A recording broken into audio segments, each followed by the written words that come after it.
away. Thank you so much, Maria. We have been itching to get to these matches, literally sitting here, dancing in our seats, waiting to see who is going to get into the top 8. I'm Ailey, that's Corey. We've got Nathan Steuer and Márcio Carvalho duking it out in this first matchup to see which of them is going to be in the top 8. Absolutely. Ready, I am so excited. Pro Tours and the World Championship are the highlight of Magic the Gathering, and round 16 is the highlight of these tournaments. So this is the best round of Magic. You see all these huge reactions of players clinching up this spot. And let's get into it. I can't wait.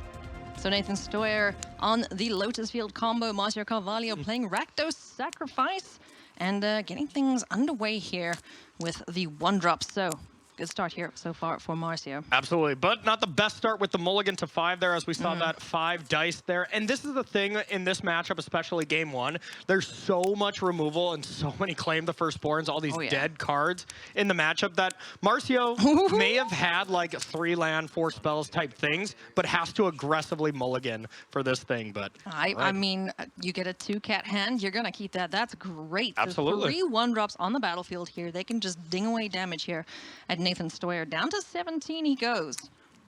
Okay, so then looking at Nathan Steuer's hand here, number 1, you see check. We have 2 lands for Lotus Field. Able to do that. There is the Thespian stage as well, so has that kind of combo all wrapped up, and then pour over the pages with Hidden Strengths. Nathan's hand is amazing, and yeah, looking real good. This is one of those hands that it's possible for that turn 4 kind of win. That's usually a little ahead of schedule without a grazer. But with Vizier and Hidden Strings and pour over the pages, that looks pretty good. Looking pretty good indeed. Kroxa, Titan of Death's Hunger, able to deal some extra damage, get some extra ding going here on Nathan Steuer. So down to 14 as well with the Cats and the Unlucky Witness swinging in there. Okay, and there was pour over the pages or emerge an ultimatum as the option. So Nathan has the choice. Do I just want to get 2 pour over the pages, make sure I can draw a ton of cards when it comes to that turn where you have Lotus Field and Thespian stage copying Lotus Field, and try to find it there, or just lock up having emerge an ultimatum? It all comes down to running the numbers on how much mana you can produce with your hand already. Nathan Steuer, big thanks right now. As you see, Márcio looking very comfortable with his position at the moment. Just 1 single copy of Claim the Firstborn in hand. Yeah, I was talking to Márcio after this, after that big loss to mono white aggro the previous round, which is a good matchup. So he's feeling not great about that. That felt like the opportunity for Márcio to be able to clinch it up. And now, as far as the winning in, it was basically Nathan or Nassif that he was going to have to play against. Both matchups are bad. 2 combo decks. So Márcio was feeling a little bit of the pressure here. So for Márcio, it's just a case of please don't have everything you need right now to combo off. And you can see Nathan Steuer, the reigning world champion, assessing everything in hand on the battlefield. Does he have it now? Yep, just running through the numbers after you have Thespian stage, after you have Lotus Field. What can you do with it? And there it is, namesake card, Lotus Field, sacking a couple lands. And does take the emergent ultimatum. 3 more points of damage in. Another Claim the Firstborn, not what you want to see if you're Márcio Carvalho. 11 points of damage is not going to be enough. Here it is. You have that Vizier to untap where you net 1 mana. Then you copy, you untap. Now 6 mana is unlocked. You have pour over the pages to be able to start to get it going.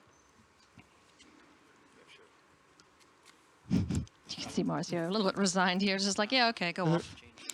Wake me up before you combo, right? Yeah. So here come our little placards, denoting the mana available in the pool. And Nathan Steuer has done this probably hundreds of times. Hundreds of times, absolutely. And kind of so fast. Oh. That was starting to... Yeah, I'm wondering what happened there, if maybe Nathan was trying to shortcut a little bit and maybe was kind of, you know, because we kind of understand, he understood what he was doing, but, you know, you do got to announce it and everything. I choose when you cast it. Okay, so we do see the Unlucky Witness. Yeah. 4 times over. Finding some extra cards, getting Witch's Oven down on the battlefield. 2 cats, an oven, and 8 life. Okay, does look like it is a Lotus Field. Yep, there we go. Looks like it is already copied. And here we go. Pour over the pages. You see that one blue floating, and now you see it untapping. This card with 2 Lotus Field does net you a mana each turn. 7 mana. Down to 5. And then we're going to see the black and the green to combo out Emergent Ultimatum. And as long as you have 1 blue floating here, it's an absolute win no matter what. You get to either get Leer, Dark Petition, Omniscience, and be able to finish it off here. Looks like we're doing the other pour over the page first. Eventually, we're going to be seeing that Emergent Ultimatum. And what shall emerge at the end of this? Well, game number 1 will go to Nathan Steuer. Provided nothing drastic happens, you know, the internet dying or power loss. Oh, wait, no, that doesn't happen anymore. So, plenty of options in hand. Pour of the pages, plenty. But as you mentioned, there is the Emergent Ultimatum. Yep, there is a pour. Yeah, that hand just has everything. Now it's just running through all the avenues here. Always nice when this is the stage of the game. You have plenty of mana. You get to cast all your pour over the pages first and then kind of figure out what you have there. Puts our people looking at the hand for us really, you know, on their toes here for this. That's for sure. And here is Emergent Ultimatum. Gonna go and find 3 monocolor cards. Yep. Omniscient, Leer, Behold the Beyond, and Dark Petition are usually the 4. You get 1 combination of these. Yeah, and whatever you pick usually is just bad news. So there's exactly nothing really that Márcio can do. The writing is on the wall, and that's game number 1 going to the reigning world champion Nathan Steuer. 1 game away from locking up a top 8 spot. So what does Rakdos Sacrifice need to do going into game number 2? Yeah, it's definitely Rakdos Sacrifice that gets the pressure put on. And looking at Márcio's sideboard, it is just a ton of hand disruption. You don't see the number 1 card for this matchup, which is Damping Sphere. You see 1 Go Blank, a Duress, 4 Thoughtseize in the sideboard. So gonna see all that removal come out and just a ton of hand disruption coming in here. That's exactly what you want to be doing. None of that, though, in hand for Márcio. Just a kitty cat to start things off. Lair of the Hydra down on the board for Nathan Steuer. And Deadly Dispute. Sacking the cat, digging deeper into the library, attempting to find a way to disrupt the hand here of Nathan Steuer. Okay, we'll take a look at here at Nathan's hand. We do have Sylvan Scrying ×2, a Botanical Sanctum, so that does check the box of next turn going to find Lotus Field, following turn going to find Thespian Stage, then playing the Lotus Field, that is just the building blocks. You got to start with that, and as long as you have that on lock, that's really what you're looking for. So we do see the Go Blank from Márcio. Actually not that big of a deal here because there's going to be some extra cards to get rid of. Any superfluous lands, any third lands that isn't Lotus Field or isn't Thespian Stage, you're pretty fine to just get rid of. Those end up being a little extra, or any extra Lotus Fields as well. Sure. Fable the Mirror Breaker now. Little Goblin coming on down to help Márcio Carvalho's situation here as best he can. Okay, so Lotus Field and Thespian Stage already found, so that other Sylvan Scrying, unneeded. Now, looking at the rest of the hand, we do have Impulse, Hidden Strings, and Dark Petition. Pretty good. You know, you usually do want to see a couple pour over the pages to really lock it up, but still a lot going on that hand and plenty of room to maneuver. Sorry, I meant 16, right? Or 17? We saw an Emergent Ultimatum as one of the options off the Impulse there, as well as a couple Impulses. Always want to Impulse first. Most of the time, instant speed card, you want to be doing that on your opponent's end step, but those lands aren't going to be there anymore here, Oh, yeah, they're going to get munched. This Lotus Field. It's an incredible deck. And, you know, I mean, if you're expecting a lot of Rakdos Sacrifice, you're expecting a lot of Rakdos Midrange even, these combo decks are really what you're looking for. Yeah, no, just absolutely shutting your opponent out. You know, most of the time, they're not going to get past turn 4.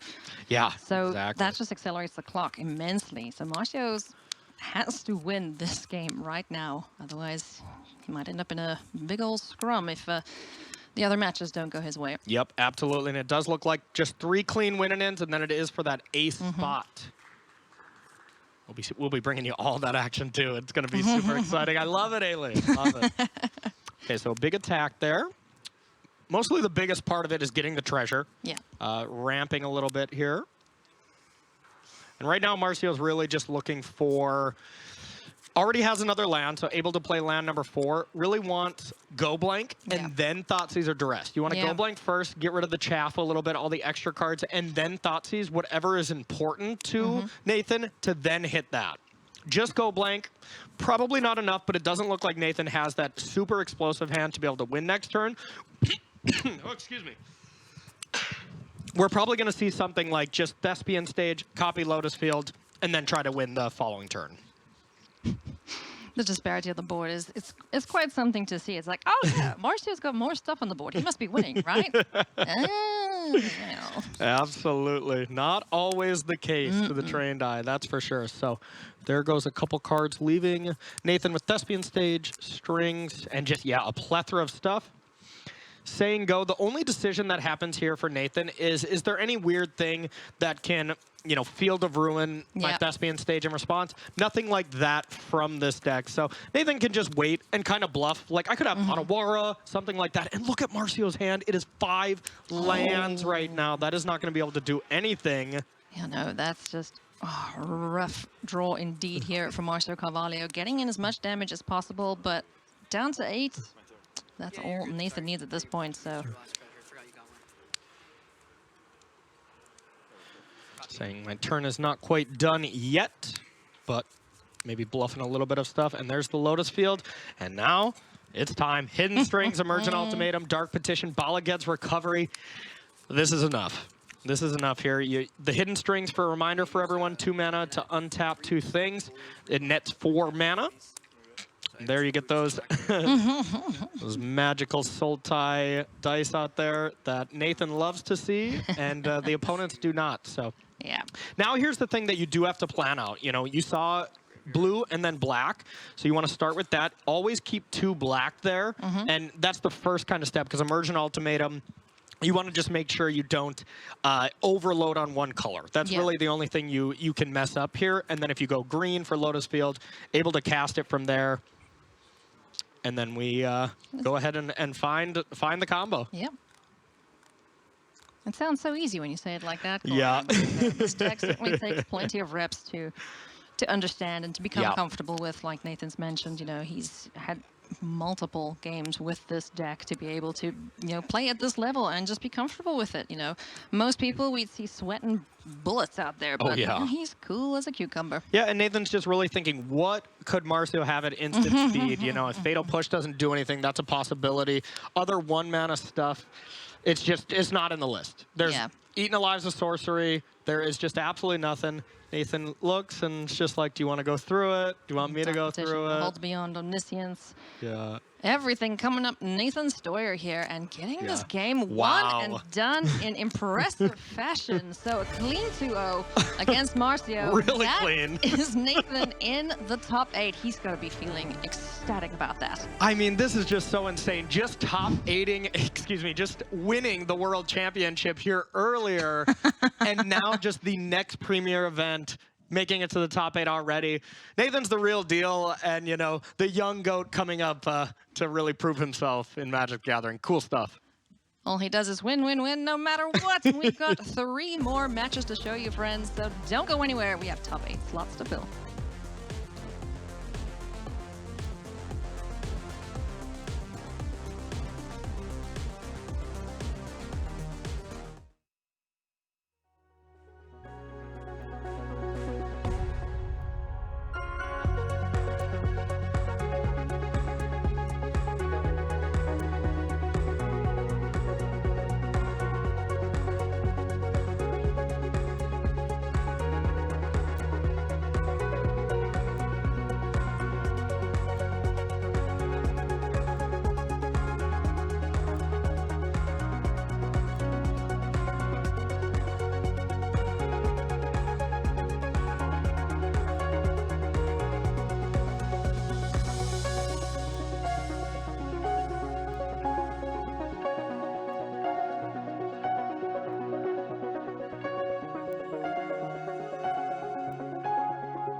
Welcome back to coverage of Pro Tour Phyrexia. I'm Ailey alongside Corey, and we have just put one more player into the top 8, friends. And who else but the reigning world champion, Nathan Steuer. Too easy. Too easy. We have 5 slots filled so far. Shoti Asaoka, Takumi Matsura, Reed Duke, Nathan Steuer, Benton Madsen. There's 3 to go. Gab Nassif, Hall of Famer. Could be one of them, but he has to get through Dan Kristoff on Azorius Spirits. Yeah, absolutely. What a top 8 we're building already, and what a top 8 it would be with another Hall of Famer. But for any Gabriel Nassif fans, you got to be sending him his energy because send him your energy because it is a very rough matchup. Counter spells are already pretty brutal for this Izzet creativity deck. When you mix pressure and counter spells, like this Azorius Spirit deck goes, Dan Kristoff has a great matchup here and is, you know, in a prime spot to be able to put himself into the top 8, kind of quietly. Pull the rug out from under him. Yeah, we haven't seen a lot of Dan Kristoff, just slowly coming up the ranks here and really putting on a show in these last couple rounds. Yeah. Spikefield Hazard taking care of the Mausoleum Wanderer. So that's 1 spirit down at least. There is pieces of removal in Gab Nassif's list, so he's going to do his best to keep that pressure off the battlefield as best as he can. Absolutely. And the major sideboard card here, Rending Volley, Nassif does have 3 of those, which is excellent in this matchup. Yeah. One way to really disrupt the classic and best draw, which is a Spirit into Curious Obsession. Yeah. But look at this. I Geistlight Snare. believe Dan missed a land drop, missed the second land drop. Oh, wow. Oh, that's bad news. Missed it again. This is a very fast deck, very low mana values, but you need to get stuff to stick, and Gab is having none of that. He's killing absolutely everything. Spectral Sailor dealt with Fiery Impulse. Fable the Mirror Breaker now. Oh boy, Dan is in big, big trouble. And there was a Hollowed Fountain off the top, so at least we are going to be playing some Magic here in game number 1, but definite problem to be starting off this slow in a matchup where Nassif can kill as soon as 2 turns from now. Yeah, this is going to be a difficult match to claw back into here for Dan Kristoff as Supreme Phantom hits the board, able to block the Shaman, but can't kill it unless he finds another copy of the Supreme Phantom to buff up the team. Or just another spirit at this point. Yep, absolutely. So Chapter 2, seeing what Nassif doesn't want here. At this point, most of the time it's either counter spells are not great, removal spells are not great. Right now, they're both pretty good. So, you know, unless Nassif is really flooding or something like that, a lot of his cards are online. Discards a couple lands. Yeah, get out of here. Too many lands. We don't need that. We're going to be making treasures. That's all the mana you need from this little Goblin Shaman. Let's see if we can set up here for a potential combo next turn for Gab Nassif, as Fiery Prophecy is able to take care of the blocker in the way. Get that Supreme Phantom out of here. Something goes to the bottom of the library. Easily could be a World Spine Worm or a Zendikos. Down to 16 goes Dan Kristoff. And a treasure netted here for Gab Nassif. So 2 targets available if there is a creativity in hand. And land number 3 found for Dan Kristoff. And wow, this is pretty interesting. It looks like Nassif made a little bit of a risky play, discarded 2 lands, and did not play a land this turn. So, you know, you do see that quite often because, well, if you discard a couple spells and you make sure you keep at least land number 4 and then you draw 2 lands, you feel pretty bad. And if you discard 2 lands and you draw spells, well, you drew spells. So it's usually still okay. The only train wreck is if you discard your lands and then you draw the combo pieces, Zendikos or World Spine Worm. Another treasure netted here. The Selfless Spirit taken care of with another removal piece of Reactive Permission in the Make Disappear. All right, and since the missed land drops for turn 2 and turn 3, Dan has rattled off a couple land drops, so we got a game here. We do indeed. I wonder how many cards he's got in hand, though. Yeah, it does only look like 2, so this easily could have been a situation where we mulliganed a decent amount at the start of this game. Skyclave Apparition coming down, able to take care of a non-token permanent. I wonder if it's going to hit good old Reflection of Kiki-Jiki, but Gab Nassif may have something to say about this as it's on the stack.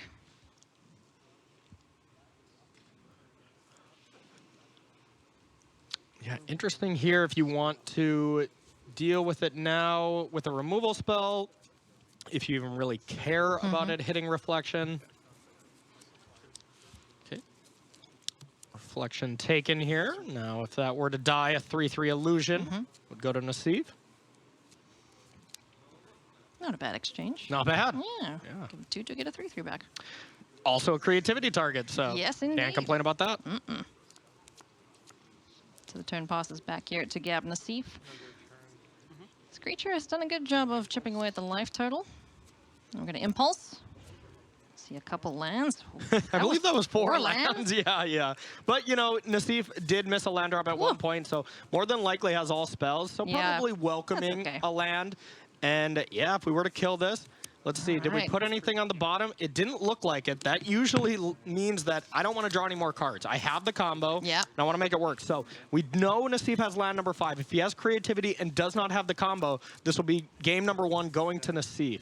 Does not look like it. No 1-mana counter spells with Dan Kristoff. For Twitch chat. For Twitch chat? Oh! For Twitch chat, he said? Yeah, that is second one. Twitch chat, bow down. Yes. To the hat. Hard cost. Shark Typhoon. We love this. Nassif, even if he's not streaming, he's still helping out Twitch chat. I mean, that's just a reason for everyone to go get the sub to Nassif right now. Absolutely. Awesome stuff. Hard Shark Typhoon. I didn't think we would see it, but Gab Nassif gifting us the glorious hard cost Shark Typhoon. And the only way you're ever doing this is if that card can never be dealt with. If Shark Typhoon can never be removed from the battlefield, which it just cannot be. There's no Brazen Borrow, or there is one Otawaro, which would be kind of a nightmare. And there you go, Fable to make a 3/3 Shark. Man, if y'all didn't already love the man in the yellow hat, I mean, you have to now. That was awesome. Thank you, Nassif. I gotta go give him a high five off. Absolutely. Unbelievable stuff. What a champion of the people. Hey, Skrell, what's up, buddy? So sideboarding's Krelvin. Your cards have a tendency to be slightly... A little defector might. All right, so Skrill, maybe just taking a peek at the deck there. Usually, pretty much a must-kill. You know, this is kind of a flashback to Mother of Ruins. Obviously, not as powerful as that. That card is incredibly tough to deal with for any old-school Magic players out there, but still very good at protecting spirits. Oh, yeah. And, yeah, with Mausoleum Wanderer hitting the battlefield, that's got to indicate that there is no 1-mana removal spell for Nassif.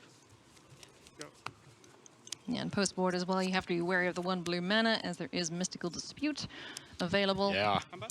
And a couple of 1-mana counter spells get unlocked whenever you have a flyer. Geistlight Snare being an incredibly magic card. 1-mana Mana Leak as well, but for any spell, not even blue ones. So it gets pretty tricky post-board when you have to deal with a bunch of cheap threats that you can just play for 1 or 2 mana and then just hold up 1 or 2 mana for multiple counter spells.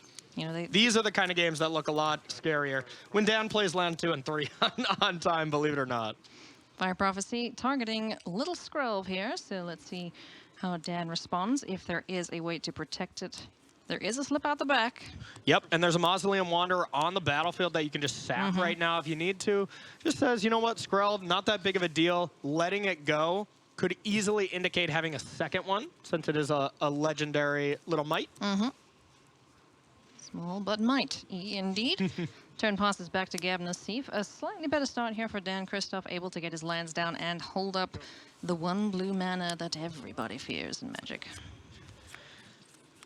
All right, so not a huge amount of pressure here, just 2. This is not cranking it out too much right now, but something like Supreme Phantom. Oh, okay. Shacklegeist is a nice little addition there. Yeah, Shacklegeist actually having some duality here. Most of the time, it's really only for aggressive matchups, but if you get the combo down with Zendigos and Worldspine Worm, you can just tap it. You know, like when it's like, oh, you have haste. You're in a hurry, but you're going. Yeah, exactly. You do have to leave that 2 creatures up all the time to do it, so...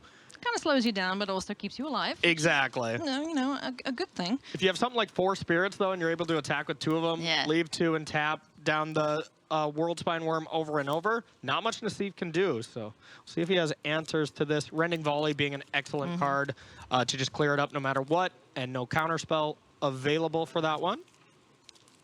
Yeah, spells that are uncounterable seem to come in handy. Yeah, I guess as I say that, though, there is shore up, so that even is a counter spell here. Yeah, just a no touchy. I'll have hexproof, thank you. But let's see, what's this 2 mana being spent for here? It is Fire Prophecy aiming at the Spectral Sailor, so, you know, I suppose the less important of the two. Yeah, but when you do have that 4 mana, Dan Kristoff can just play the role of, you know what, draw, go. And since Nassif's combo is all at instant speed, end step you can just pay the 4 and just make sure and draw a card every time Nassif doesn't go for it.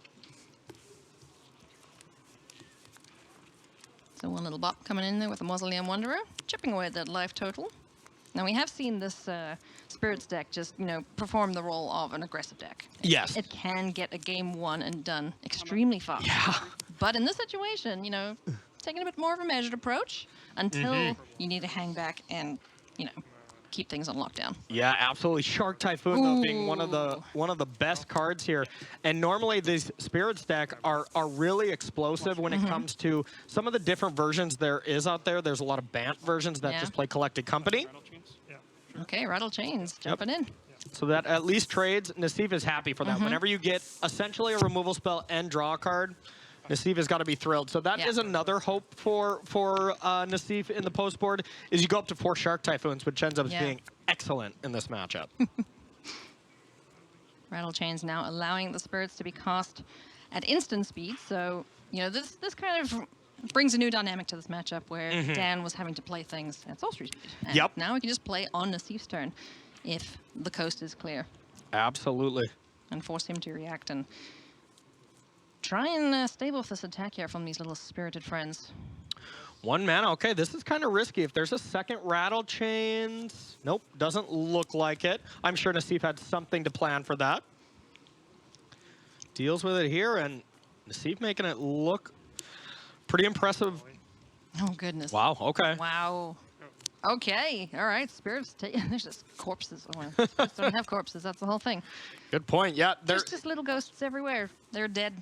There is 9 1-mana removal spells in Nassif's deck post-board, plus Fire Prophecy. So there's just a solid 13 ways to kill spirits here. So you just turn into an Izzet control deck at this point. Probably still has the combo in, but it's the very plan B. Yeah, definitely. Takes a back seat here to Sharks. It's more just like, okay, I'm just going to deplete your resources, kill your things, and then, oops, kill you with Sharks. Exactly. Perhaps a whole of the Storm Giants. It is one of the archetypes that is one of the scariest thing if you think about it in just the big picture aspect, and that's combo control. Yeah. Combo control, combo aggro have been some of the best decks that we've seen. Splinter Twin was one of them. Combo control decks. Copycat Combo, another example. Best of both worlds. You know, able to win on multiple avenues. Exactly. Another Fiery Impulse fired off at the Supreme Phantom, and Dan Kristoff has nothing to protect his creatures. So this 3/3 Shark is going to start chipping away at the life total here, and likely a couple more Sharks to follow. Yeah, we'll see if Gab even wants to get in there, decides to, but with all these flashing spirits, it does look like Dan only has 2 cards in hand, and hasn't missed a lot of land drops, so easily could have more than that 1 land drop. Oh, this is looking really bad indeed for Azorius. Spirits, a spirited attack, but not going to go his way at this point. Mutavault getting in there for 2 points of damage, doing the best that it can. And Nassif has got to be loving this whenever it's just the sign of just attacking with a Mutavault. Great news for Nassif, getting in there, starting the pressure. Whenever Nassif is attacking with this deck, that's a pretty clear indication that Nassif is winning here. Oh, yes. You know, no fear right now. Mutavault jumping in. Shark Typhoon eating up the land. And the fast, you can kind of see by the body language of Dan, that is kind of a little bit of a, all right, you got it here. This could be Gabriel Nassif, another Hall of Famer entering the top 8 of this already Another stacked. top 8. Another Hall of Famer, too, is a very key words here. Oh, my goodness me. Gab Nassif putting on an absolute show. Hard casting Shark Typhoon, swinging in with the creatures. Have you ever? I mean, if you didn't have a clear favorite for tomorrow, I think everyone has a bit of a favorite now after the hard cast Shark Typhoon here. Impressive stuff by the Hall of Famer. Seekers of the Key getting flashed back. I'm going to make a couple clue tokens. Just going going to attack for lethal at this rate because Dan Kristoff has not had much going. Flooding a little bit, you've got to imagine, and yeah. Flooding, but you know, Nassif just had a great draw, killed every threat. I mean, look at that graveyard. It is a ton of creatures here. Unbelievable. And there's the dispute. I'm guessing we have a second dispute. All right, he's going to pay for it? No, we're going to dispute. We got a counter war here just to try and stay alive for Dan Kristoff. This could be Nassif one spell away from locking up another top finish. Oh my goodness, Geistlight Snare, a counter And war. this is all just a fight over a chunk blocker. At some point, Nassif is going to be, all right, sure. Sure, you can have got it. Man, doing what he can, hanging in there. This is such an important matchup, and that is Gab Nassif into another top 8. Unbelievable stuff, Corey. Congratulations to Gabriel Nassif. Wow, Gabriel Nassif, yellow hat, making another top finish. Pro Tour is back, and that means Gabriel Nassif is back as well in the top 8. The world is healing, all makes sense. What Corey said. Absolutely stellar stuff there. You love to see it. Gab Nassif putting on an incredible show there for us, and we have... I want more. You want more? Okay. Yeah. Sure, let's go. All right, yeah, another David win it Inglis, in. Chris Thank you. Ferber, Abzan, Greasefang versus Lotus Field combo. These players both just gotta win.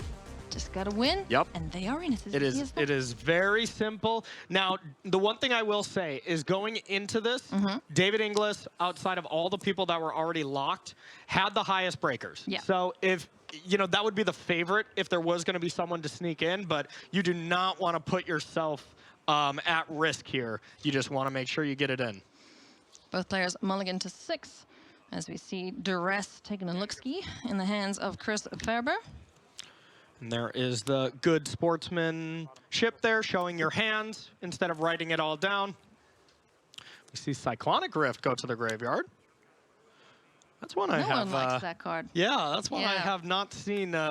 You know, I've seen a lot more in 100-card decks than in these 60-card deck win-and-ins for Pro Tour top 8. If you want to hear an audible groan, just cast Cyclonic Rift in a 3-hour game. Absolutely. Parhelion 2 in the bin. Are we going to see? Is it this already? Yes. Let's do it. Okay. Doesn't look like David has the absolute perfect draw here because there's not much Lotus Field can do to this besides just trying to combo that next turn. But Chris's hand did not look very strong. Thoughtseize once again taking a look. Thespian Stage, Ultimatum, Hidden Strings, excuse me, Vizier. Yep. One key thing missing from this hand, and that's the Lotus Field. If that were to be on the on top, this hand is pretty solid. You know, as long as David doesn't have land Greasefang next turn to really crank up the pressure. There is that Beseju, so you do have like one turn off where you can kill Parhelion as it gets crewed. But Chris really needs Lotus Field. Looks like took a mulligan here and just kept a hand that's praying to either draw Sylvan Shrine or Lotus Field in the next couple turns. But if you just play your 3rd land and it's just you just have 3 separate lands that add 1 mana, that is not what the combo is trying to do here. Not at all. So Chris Ferber on the back foot right now. Rafine's Informant dealing the beats. But if we find a certain rat pilot, things are going to get a little hairy next turn. Yep. A little greasy indeed. Oh, that looks like that was a Sylvan Scrying off the top. Oh. Wow. One of the 8 draws. You know, that was an 8-outer to get that. Chris is definitely back in the game. Now next turn, Thespian Stage copy this. And then the problem is the kind of awkward thing is when you don't have any pour over the pages hidden strings and you have 2 Lotus Fields and then you play a 3rd land. Yeah. You still can't cast Emergent Ultimatum because you have 3 green. There's no way to produce 2 black and 2 blue. So that is a little bit awkward. You'll need a Vizier. You'll need a pour over the pages or a hidden string. Yep. Something to untap that land. Let's see if Chris can pull this off. No idea if there is a Greasefang in hand for David Inglis. Doesn't look like it. I don't think so right now. Yeah, it doesn't look like much of anything. You would have cast Ezekiel's Chariot. Really, you would have cast anything from there from David. So David's hand might be pretty weak. And probably a big sigh / shrug on that Sylvan Library. That sped up Chris so much. Unbelievable stuff. Another Mana Confluence just added to the board here for David Inglis. Not finding his combo, but on the other side of things, this combo looks to be assembling itself here. Okay, there is the copy. And we're getting this mana out that we saw not too long ago. Okay, that was just the end step, just being technically correct. There was the blue floating, but it doesn't really matter at end step. Now they come out for real. There we go. Big shout out to our judges keeping track of all these things and making sure that the viewers at home can see exactly what's going on at all times. I've never seen a label maker find more use this weekend. Absolutely. Okay, there's the hidden strings. Yeah. So Emergent Ultimatum is just on the table right now. And there it is. Emergent Ultimatum. Wow. Let's go find 3 cards. Just a great series of draws for Chris at the biggest moment of his career. I mean, this is a huge moment. Excellent stuff here for Chris Ferber. Very unfortunate indeed for David Inglis, unable to find Greasefang and or end really this game. anything, it looks like. Yeah, just not really doing anything. Rafine's Informant ain't gonna cut it on this stage right now. So now it's a decision. This is not an auto win because Chris did not have enough stuff. Maybe we can still get it going, but usually you need a little bit more action. Probably going to see Omniscience. Lear from the yard is decent, but not great. So there is the go-to package. Dark Petition, Omniscience, as well as Behold Beyond. So 3 terrible options if you're sitting in David Inglis's seat, but you know, for Chris Ferber, he's going to be quite happy with this indeed. Yep, this is interesting here. It's a tough one because we know, or David probably knows, that Chris's hand is pretty bad. So giving Chris the Omniscience is kind of okay, but you can't do Omniscience and Behold. That's the #1 combo you can't do. So gives the Omniscience back to the deck and goes with Dark Petition and Behold. So you want to stack this correctly where you behold the Beyond resolves first. So you search for 3 cards that you want, and then Dark Petition goes off. Get the 3 mana, and this should be enough. You can go get Lear, another Hidden Strings, maybe pour over the pages. There's a few combinations that can get it done here. We'll see what Chris does. Just different ways to untap the lands and just unlock even more possibilities here. Yeah. For Chris Ferber to lock this up here in a clean 2-0 against David Inglis. I'm wondering if David has any answer to a Lear, if maybe that is kind of a trap card. But yeah, looking at his list, I don't really see anything. Fatal Push doesn't get it done from the board. Ray doesn't do it. No, there's no way to remove a Lear at instant speed. Yeah, I'm looking and I just don't see any way David can interact. No Fatal Push as an option. So got 3 cards. Here comes the Dark Petition, which is going to Dark Ritual for a flashback here. Add 3 black mana.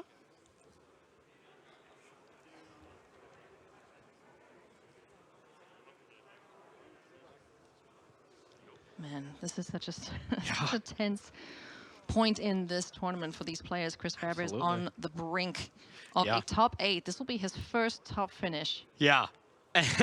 First top finish, and one of the first top finishes before that, well, was the RC in Atlanta. Yeah. You know, to get here. So, I mean, if you want to be here, play these RCs. This can exactly happen to you. Such impressive stuff making the top 8 of that event. Yeah, and seeing these new players, you know, who haven't experienced the Pro Tour before, making it to this stage and on the brink of a top 8, you know, Sunday, it's just a wonderful sight to behold. It's so wonderful. And we even noticed, you know, listening to Reed Duke's winner interview there, the players that have been here, this still feels really special. It does. It is really special. So there's Omniscience. The one thing this doesn't do is cast anything from your graveyard. So Lear right now, not super effective, but we'll see what we get going here. There's still 3 searched up cards from Chris that are going to be able to be cast for free. So just sequencing the proper way to do this. Yep. Can't complain about free spells, that's for sure. Yeah. And this deck is certainly not paying what we like to call fair magic. Definitely not. No. So yeah, there we go. There's Lear. There's Pour Over the Pages. Yep, that is a perfect combination here. Pour Over the Pages is free, so instead of netting you 1 mana, it nets you 6. Only 6 mana. I mean, David's only working with 5 on the other side of the battlefield. So what more could you possibly want? Mastermind's Acquisition as well, to be able to go and find a card from the sideboard. So okay, that was an Emergent Ultimatum. Okay, okay, that was another free Emergent Ultimatum. So casting these 2, Pour Over the Pages will net you that mana. And then Mastermind's Acquisition can go get you Lear if you want, play that for free, and then now that you have mana, you can cast it from your graveyard, you can cast those 2 hidden strings. That would do it. Every player kind of has their particular thing that they like to do with it, and there's usually 2 or 3 avenues to get it done. And for the opponents, it's just a case of waiting to see how am I going to die? Is this a case of pick my poison? Can I choose? And David knows what he would do from the other situation as well, because their team was between Greasefang and Lotus Field combo. You know, we saw half the team kind of on that. So David's really just saying, like, all right, this is a big moment. Maybe you'll screw up. There you go. Not the case this time as Ferber makes it into the top 8. So congratulations, a clean 2-0. We've been seeing that all day.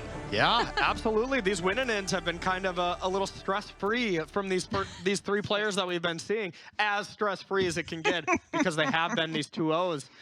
You know, for David Inglis, though, still has a chance. It all depends on kind of one more match to see if David does indeed have a chance. Yeah, and then we get to sweat it out and see what happens. But we are going to join the final decider. It is going to be Davis versus Rozakeas. We're going to join this game in progress, this match in progress. So Enigmatic fires and Rakdos midrange. Let's see what happens, Corey. Let's see what happens. One more. So this is really how it's going to break down right now. If Derrick wins, Derrick is in. That's the 12 wins. If Derrick doesn't win, Socrates is also going to join that tiebreaker scrum with David Inglis. You know, that's going to be the kind of the case of what's going to happen here. And wow, there's a lot of stuff to unpack right now. Wow. Titan of Industry down. We got a Knight of Autumn on the battlefield too. We see the Enigmatic Incarnation there too, as well as your favorite bird. Yeah. Yorion hanging out. And that's in the companion zone. You see Enigmatic Incarnation, the signature card from the deck. You have fodder to get rid of it, to bring new stuff. You at least have Yorion to cast, so there's still gas in the tank. Huge advantage to Derrick here, with Derrick only being still at a healthy life total of 18. This is looking very good for a clean cut for this top 8. Isn't that the top 8 will be Elish Norn? Oh, Elish Norn. Well, top 8 won't be Elish Norn, but yes, Elish Norn. Panharmonicon is here. Wow, Elish Norn coming in, did have the counterspell. That was going to get really crazy. I was hoping we get to see. Yeah. But you know what? It's all right. If Derrick does make it through, we're going to see Panharmonicon tomorrow, perhaps. Absolutely. And an interesting take here. Instead of Rakdos midrange, do have some blue cards for counterspells. And that's pretty cool. We did just see Rakdos Sacrifice kind of get run over by Lotus Field. Yeah. And when you have blue and you have some counterspells, at least you have a little play. You have a little give and take. Yeah. So shield counter off. Oh, Gospel Mimic onto Titan. That's wonderfully gross, and is going to take care of that fable of the Mirror Breaker. Yeah, there's usually 2 Glasspool Mimics in the deck, so you can always sack these 2 drops and just keep this going. You can copy Yorion, you can copy Titan, you can copy any of these. Oh, you just get Valley all the time. Yeah. Oh, and look at all the silver bullets in the graveyard there. There's Tolsimir, Destiny Spinner as the only way to sack Chain to the Rocks. Yeah. There's only 1 2-drop per creature, but it is an option, not a card you would sacrifice a lot, since it does give back one of the better creatures that you've taken from your opponent. Oh man, this is looking like it's Derrick Davis going to be joining 7 other incredible players in Sunday's top 8. And another different avenue to get here, winning a Mox Open here from Derrick Davis to get to this Pro Tour and really using it to the max. Derrick did say, you know, I played in the RC to try to get to this spot. Went 1-6, you know, didn't go his way. Played the Mox the next weekend, won it. with this deck and said, yeah, all right, I'll just keep playing Yeah, this. sure, why not? You know, and that's the thing, you know, play what you're comfortable with, Yes, play what you yes. enjoy. And look where it's ending, you know, look Yep. where it has gotten Derrick Davis. Go for the third, taking care of the second copy of the Titan of Industry and that Glass Pool Mimic. But man, what do you do about a 7/7? Yeah, you don't do much, and there's another Mimic in the deck, so there's going to be another 7/7 to deal with here. And if Derrick ever gets low on life, you can just gain 5 from the Titan as Yeah. well. As things stand, that poor little Blood Tithe Harvester ain't doing nothing. And there's a Deputy of Detention gonna grab those blood tokens so that Okay. its ability is effectively useless. Didn't want to sacrifice one of them to keep one around. Big old chunk of damage. Down to 6 goes Socrates. And Corey, I think we're on the verge. I think we are on the verge, and this is what Enigmatic Incarnation players live for, is this, you know, let's just say the most not competitive type or stage of the game, but it's so fun because you don't win by inches with this deck, you win by miles. Oh, yeah. All right, Moonblast goes for Flare, it. gonna go Moonblast and Flare. find another enchantment. Oh, man. 'Kay. Love to see it. Finding a fire is more than likely just to play it and sacrifice it and get a 5-drop. Some decks play Yorion, Tolsamir. There's Elish Norn as the new addition. A lot of cool 5-drops as well. 3 and 5 is kind of the main ones, Yeah. and then 7. So Yeah, it's just, you know, take a pick. It's your toolbox. Yeah. What are you going to go and find out of the library? some prime targets, I'll Yeah, tell you yeah. that. Oh, yeah. And it's great to see this deck doing what it was built to do. Socrates doing his best to stay in it, but just with a Blood Tithe Harvester and not much else going for him right now. What can he get going here, if anything? Definitely has a fantastic head of hair going, though. I am jealous. That is awesome. Corey, I've seen your fro.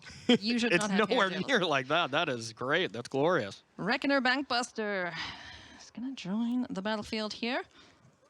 Don't know if it's going to matter all that much as the turn is passed back to Derrick Davis. Yep, this could be the last swing, securing our 8th player into the top 8 at Pro Tour Phyrexia. All will be won.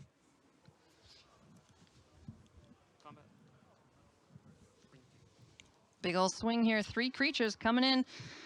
The 3/2 can jump in the way, but is that going to help at all? Gonna crew it up. Reckoner Bankbuster. Now the 4/4. Jumping in the way of the Tramply Boy. It's gonna need something else here, though. What's he got? Draw a card. Desperate times call for desperate top decks. Is there anything Socrates can do about this attack? No, There- he cannot, and there it is. Derrick Davis picking up the 8th spot in our top 8 for Pro Tour Phyrexia. Impressive stuff here. This top 8 is stacked. We have 3 Hall of Famers. We have 3 first-time Pro Tour competitors. I mean, that mix right there is so awesome. And the mixture of having limited and Yeah. constructed on a Pro Tour really usually has the better players you know, in the world that shine. Because, Sure. well, learning 2 formats and being good at 2 formats is extremely tough. Yeah, a sign Yeah. of the best Magic players in the world is the ability to master whatever format, whatever Yeah. deck is thrown at them. And these 8 players have done exactly that. And I cannot Yeah. wait to see them in action tomorrow. It's going to Yeah. be so great, Corey. I mean, yeah. and what a spread of decks as well. Yeah, absolutely. Yeah. So we have Rakdos mid-range at the #1 seed. We have 2 Izzet creativity decks, Enigmatic Lotus. Incarnation.